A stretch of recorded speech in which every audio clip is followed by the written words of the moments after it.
Dear students, welcome English grammar basic পার্টে। আজকের যে আলোচনা বিষয় তা হচ্ছে common gender and neutral gender. এর আগের ক্লাসে ম্যাসকুলিন জেন্ডার এবং ফেমিনিন জেন্ডার নিয়ে আলোচনা হয়েছে, তাই চলো আজকে কমন জেন্ডার এবং ফেমিনিন জেন্ডার কাকে বলে দেখে নিই।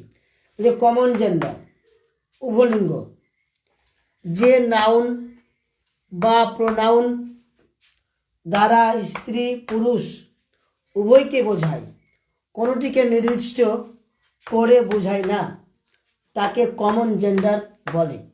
অর্থাৎ ডিয়ার স্টুডেন্টস, যে নাউন প্রোনাউন দ্বারা স্ত্রী পুরুষ উভয়কে বোঝাবে তাকে বলা হয় কমন জেন্ডার, বাংলায় বলা হচ্ছে উভলিঙ্গ।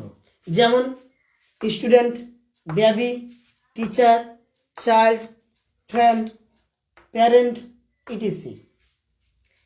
এরপরে দেখো নিউটার জেন্ডার বা ক্লিবলিঙ্গ, যে নাউন বা প্রোনাউন দ্বারা কেবলমাত্র জড়বস্তুকে বোঝায় তাকে নিউটার জেন্ডার বা ক্লিবলিঙ্গ বলে।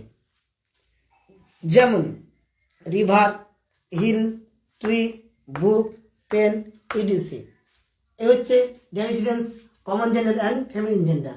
ভালো করে প্রত্যেকে দেখে নিবে এবং পড়ে নিবে এবং পাশে থাকবে। আমার চ্যানেলটি সাবস্ক্রাইব করবে, লাইক করবে, কমেন্ট করবে, শেয়ার করবে। Okay, thank you, all the best.